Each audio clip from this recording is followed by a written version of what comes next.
नमस्कार। दिन भर की बड़ी खबरों के विश्लेषण के कार्यक्रम सुनिए सच में आपका स्वागत है। मैं हूं आपका मित्र साथी हमदर्द मुकेश कुमार। दोस्तों, आप सत्य हिंदी लगातार देख रहे हैं, पसंद कर रहे हैं, ये हमारे लिए बहुत खुशी की बात है। हम चाहते हैं कि आपका और हमारा ये संबंध और भी प्रगाढ़ हो और भी मजबूत हो। इसके लिए हम आपसे गुजारिश करते हैं कि कृपया इस वीडियो के साथ दिए गए डिस्क्रिप्शन में जाएं, उसमें नीचे एक लिंक है, उसको क्लिक करें। हमें उम्मीद है कि आप ऐसा ज़रूर करेंगे। तो आइए अब शुरू करते हैं दिन भर की बड़ी खबरों के विश्लेषण का कार्यक्रम सुनिए सच। और सुनिए सच में सबसे पहले आज की खास खबरों पर एक नज़र। मोदी से मीटिंग में मुख्यमंत्रियों ने कहा आर्थिक मदद चाहिए। कल से 15 ट्रेनें चलेंगी, किराया राजधानी जैसा मगर खाना बिस्तर नहीं। 8 पार्टियों ने गिरफ्तारियों की निंदा की, लिखी राष्ट्रपति को चिट्ठी। मौलाना साद के ऑडियो पर विवाद, दिल्ली पुलिस का रवैया संदेहजनक। यूपी में बद इंतजामी पर बीजेपी नेता ही उठा रहे सरकार पर उंगलियां। खास खबरों के बाद अब आइए सिलसिला शुरू करते हैं बड़ी खबरों के विश्लेषण का। सबसे पहले आज की सबसे बड़ी खबर, प्रधानमंत्री नरेंद्र मोदी ने कोरोना वायरस महामारी के खिलाफ लड़ाई के मुद्दे पर आज फिर राज्यों के मुख्यमंत्रियों से बातचीत की। इस दौरान कोरोना को कैसे काबू में किया जाए, लॉकडाउन को आगे बढ़ाने को लेकर अर्थव्यवस्था को कैसे बचाएं और कैसे जिंदगी को पटरी पर लाया जाए, इन सब मुद्दों पर चर्चा हुई। वहीं इस दौरान पश्चिम बंगाल की मुख्यमंत्री ममता बनर्जी ने केंद्र पर हमला बोला। उन्होंने आरोप लगाया कि केंद्र कोरोना वायरस के बहाने राजनीति कर रहा है और राज्यों के साथ भेदभाव भी कर रहा है। ममता ने केंद्र से ये भी कहा कि देश की संघात्मक व्यवस्था का सम्मान किया जाना चाहिए। वहीं तेलंगाना के सीएम ने कल से शुरू होने वाली ट्रेन सेवा का विरोध किया और कहा कि ऐसे तो कोरोना वायरस और तेजी से फैलेगा। इसके अलावा छत्तीसगढ़, तमिलनाडु और बाकी राज्यों ने आर्थिक मदद की मांग की। राज्यों का कहना है कि उनकी आय समाप्त हो चुकी है और अगर केंद्र आर्थिक मदद नहीं देगा तो वे कंगाल हो जाएंगे। हालांकि राज्य इससे पहले भी आर्थिक पैकेज की मांग करते रहे, लेकिन केंद्र ने कोई जवाब नहीं दिया। तो ये पहला मौका है जब विभिन्न राज्यों के मुख्यमंत्री अब खुलकर सामने आ गए हैं और सीधे प्रधानमंत्री पर हमला कर रहे हैं, सरकार पर हमला कर रहे हैं, भेदभाव का आरोप लगा रहे हैं, संविधान की जो संघीय प्रणाली है उस पर प्रहार करने का आरोप लगा रहे हैं, राजनीतिक रूप से टारगेट करने का निशाना बनाने का आरोप लगा रहे हैं और ये भी कह रहे हैं कि उन राज्यों को वो मदद नहीं मिल रही है जो केंद्र सरकार को देनी चाहिए। राज्य सरकारों की हालत कंगालों जैसी होती जा रही है, वो अपने कर्मचारियों को वेतन नहीं दे पा रहे हैं और जो दूसरे तरह के सरकारी तंत्र हैं जिसके ज़रिए कोरोना से लड़ा जाना है, कोरोना की लड़ाई लड़नी है और दूसरी अर्थव्यवस्था को बचाने की लड़ाई लड़नी है, दोनों मोर्चे पर अब सरकार कमज़ोर पड़ती जा रही है। ये एक बहुत ख़तरनाक ट्रेंड है, बहुत ख़तरनाक संकेत है जिसको हमें समझना चाहिए, क्योंकि ज़मीन स्तर पर राज्य सरकारें ही लड़ेंगी। केंद्र सरकार का रोल उसमें कहीं नहीं है सिवाय ऊपर से निर्देश देने के, नियम कानून बनाने के, और कुछ भी नहीं है। वो राज्यों की मदद करती है मेडिकल इक्विपमेंट के लिए, पीपीई के लिए और साथ में जो अगर दवाइयाँ वगैरह चाहिए उसके लिए, और इसके अलावा राज्यों को फंड देती है ताकि वो अपनी गतिविधियों को ठीक ढंग से चला सके, अपने कर्मचारियों को वेतन दे सके। लेकिन जीएसटी का जो बकाया राज्यों का केंद्र सरकार पर है वो भी उन्हें नहीं दिया जा रहा है, दूसरे तरह की मदद भी उनको नहीं मिल रही है। तो इसको लेकर अब राज्यों में गुस्सा खदबदाने लगा है, बाहर आने लगा है।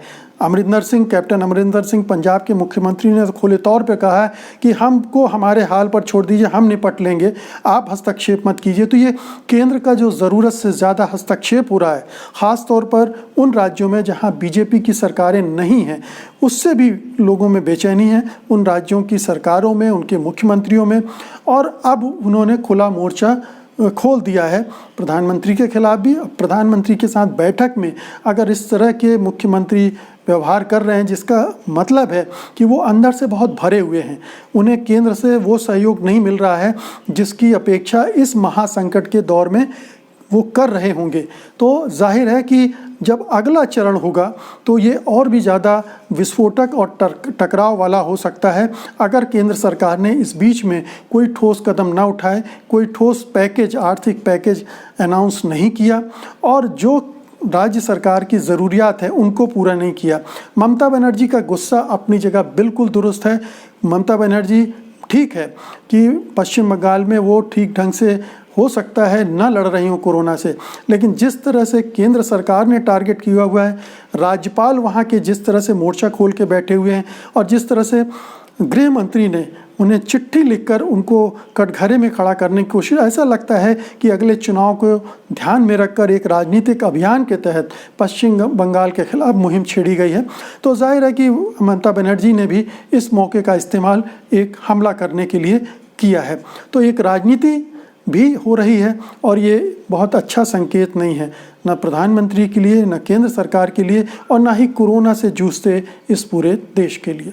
और अब आगे बढ़ने से पहले आपसे एक बार फिर से हम गुजारिश कर दें कि कृपया इस वीडियो के साथ दिए गए डिस्क्रिप्शन में जाइए, वहाँ नीचे एक लिंक है, उसको क्लिक कीजिए।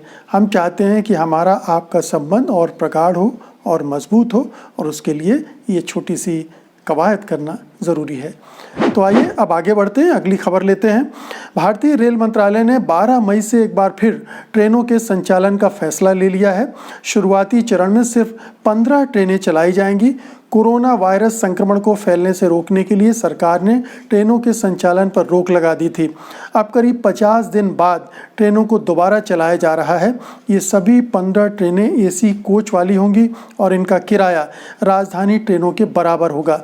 इसके अलावा इनमें यात्रा करने वाले को अपना खाना, कंबल और बिछाने के लिए बेडशीट खुद ही लानी होगी। वहीं लॉकडाउन की वजह से अन्य राज्यों में फंसे श्रमिकों के लिए रेलवे ने सोमवार को एक नया आदेश जारी किया है। रेलवे के इस आदेश के अनुसार अब श्रमिक स्पेशल ट्रेनों में 1200 यात्रियों की जगह 1700 श्रमिक यात्रा करेंगे, यानी सोशल डिस्टेंसिंग को खत्म करके ट्रेन में जितनी सीटें होती हैं उन्हें पूरी तरह से भरा जाएगा। इसके अलावा ये ट्रेनें अब 3 स्टेशनों पर रुकेंगे भी। तो अब ये देखिए कि इतनी बातें हुई सोशल डिस्टेंसिंग की, प्रधानमंत्री ने राष्ट्रीय संबोधन में इसे बार बार रेखांकित किया और अभी भी कर रहे हैं, लेकिन जब ट्रेन चल रही है तो जाहिर है कि धीरे धीरे ये सोशल डिस्टेंसिंग के मामले से कन्नी काटी जा रही है। शुरू में थोड़ा सा ख्याल रखा गया जब श्रमिक ट्रेन चलाई गई और उसमें 1200 लोग ही लिए गए, 72 सीटें नहीं भरी गई एक कोच की। अब ये कहा जा रहा है कि वो सारी सीटें भरी जाएंगी। तो इसका मतलब है कि वो जो सोशल डिस्टेंसिंग होनी चाहिए यात्रियों के बीच में वो भी ख़त्म हो जाएगी। और ये ट्रेनें चलने का मतलब ही है कि अब एक जगह से दूसरे जगह लोगों का आना जाना शुरू होगा। और कहने को तो ये कहा गया है कि रेलवे स्टेशनों पर जांच होगी यात्रियों की, लेकिन हम सब जानते हैं कि ये जांच किस तरह की होती हैं।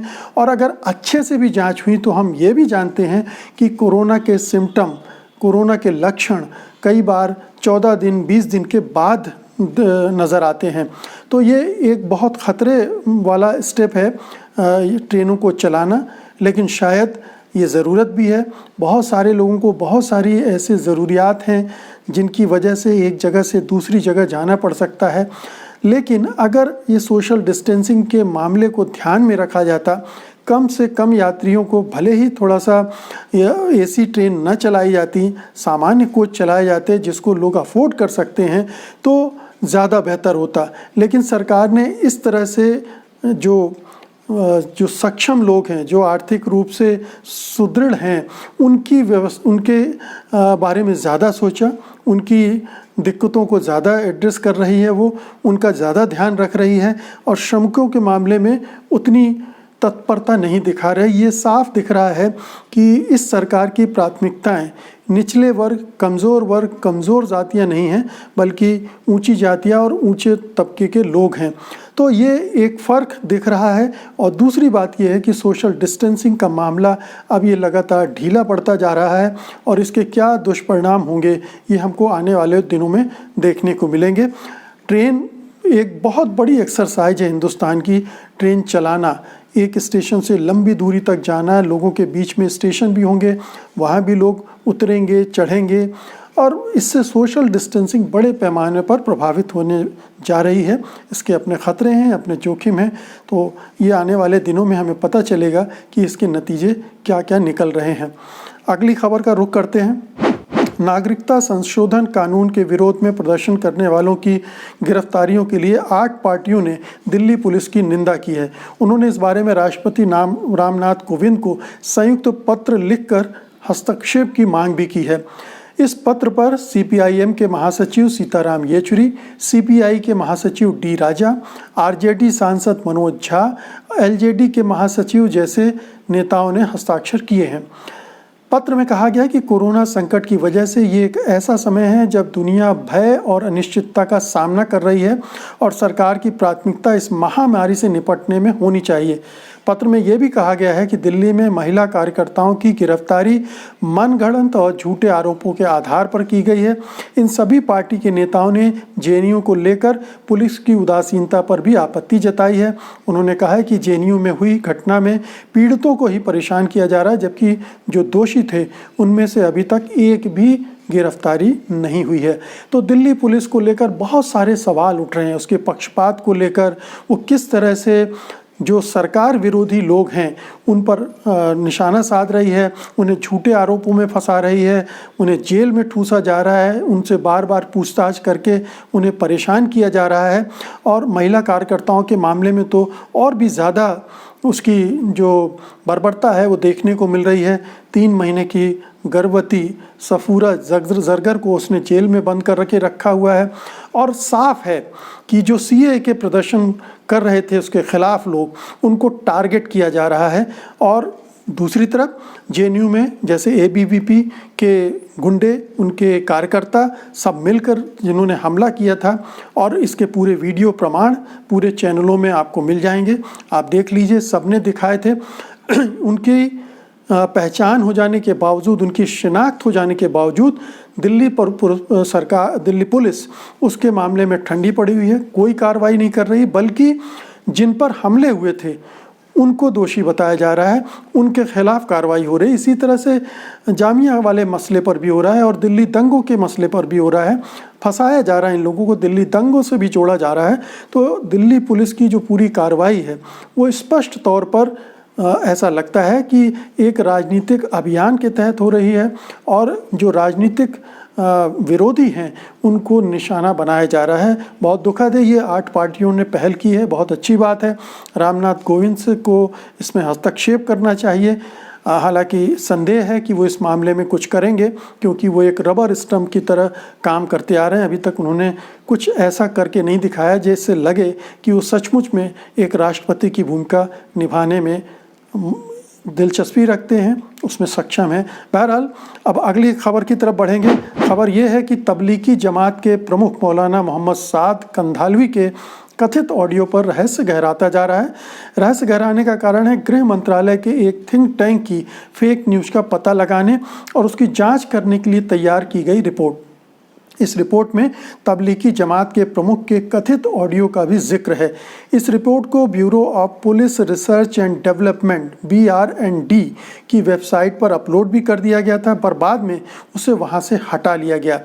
BR&D की ये रिपोर्ट 40 पेज की है।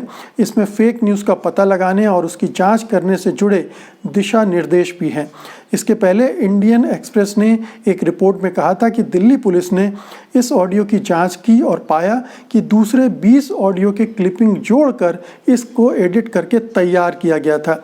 लेकिन बाद में दिल्ली पुलिस ने इससे साफ इनकार कर दिया और अखबार के रिपोर्टर को सम्मन भी भेज दिया। इसके बाद BR&D ने फेक न्यूज़ पर जो रिपोर्ट तैयार की थी उसमें भी मौलाना साद के ऑडियो का संदर्भ आता है फेक न्यूज़ के संदर्भ में। तो वो भी उससे भी स्पष्ट होता है कि दिल्ली पुलिस ये पा रही थी, उसने अपनी जांच में पाया था कि मौलाना साद का जो ऑडियो जारी किया गया था, फैलाया गया था, वो एक फेक न्यूज़ था, एडिटेड था, मनगढ़ंत कंकॉक्टेड था। वैसे ऑडियो क्लिप को जांच के लिए फॉरेंसिक लेबोरेटरी भेज दिया गया है। तो ये पूरा मामला यह है कि इंडियन एक्सप्रेस ने एक खुलासा किया था, सूत्रों के हवाले से ये खबर निकाली थी कि मीटिंग में दिल्ली पुलिस के जो शोध करने वाले हैं उनकी मीटिंग में ये चर्चा हुई थी और इस वीडियो को ऐसा माना जाता है कि फर्जी पाया गया था, क्योंकि इसको 20 क्लिप से जोड़कर बनाया गया था। और एक लैपटॉप का भी उसमें जिक्र है कि एक लैपटॉप जो उन्होंने बरामद किया था उसमें मौलाना साद के ढेर सारे वीडियो थे, तकरीबन 350 के आसपास वीडियो थे, जिसमें कुछ रॉ थे, कुछ एडिटेड थे, लेकिन उनमें कोई भी ऐसा ऑडियो क्लिप नहीं था जो उस ऑडियो क्लिप से मैच करता हो जिसको फैलाया गया था मौलाना साद के नाम से, जिसमें वो ये कहते हुए पाए जा रहे थे कि आप सोशल डिस्टेंसिंग का पालन मत कीजिए और तबलीगी के में हाजिर रहिए, उसमें भाग लीजिए। ऐसा कुछ मौलाना साद ने नहीं कहा था और उसको इस तरह से विभिन्न क्लिप को जोड़ जाड़ कर ये ऐसा करके बनाकर फैलाया गया। ये इंडियन एक्सप्रेस का दावा था और उसके बाद में खंडन किया दिल्ली पुलिस ने, और फिर एक रिपोर्ट जो अपलोड की उसमें भी इसका जिक्र था, फिर उस रिपोर्ट को भी उसने विड्रॉ कर लिया। तो बहुत एक विवाद, एक रहस्य की स्थिति बनी हुई है कि असल में क्या है। असल में तो अब असली बात तो पता चलेगी जब ये फॉरेंसिक लैब की रिपोर्ट आएगी, बशर्ते उसे भी प्रभावित करने की कोशिश ना की जाए, तो तब सामने आएगा कि सच में क्या है। लेकिन फ़िलहाल तो यही लगता है कि मौलाना साद ने इस तरह से तो नहीं कहा होगा, उसको ज़रूर उसमें कोई फेक न्यूज़ का मामला दिख रहा है। बहरहाल दिल्ली पुलिस को इस मामले को बहुत ही सावधानी से हैंडल करना चाहिए। जो सच है उसको सामने आने देना चाहिए, इसको रोकना नहीं चाहिए।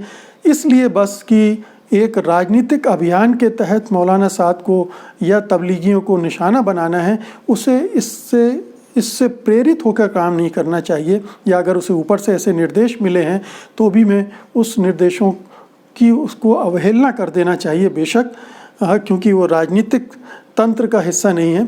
वो इंडिपेंडेंट इंक्वायरी करके अपनी विश्वसनीयता को स्थापित करे, ये बहुत ज़रूरी है, क्योंकि उस पर बहुत दिनों से इसी तरह के आरोप लग रहे हैं कि वो एक पार्टी विशेष के लिए काम कर रही है।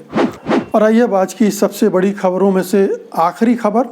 उत्तर प्रदेश में कोरोना से जंग के मामले में सरकार बुरी तरह से विफल रही है। इसीलिए विपक्ष के हमलों से बेपरवाह योगी सरकार को अब खुद बीजेपी के सांसद, विधायक और मेयर चेतावनी दे रहे हैं।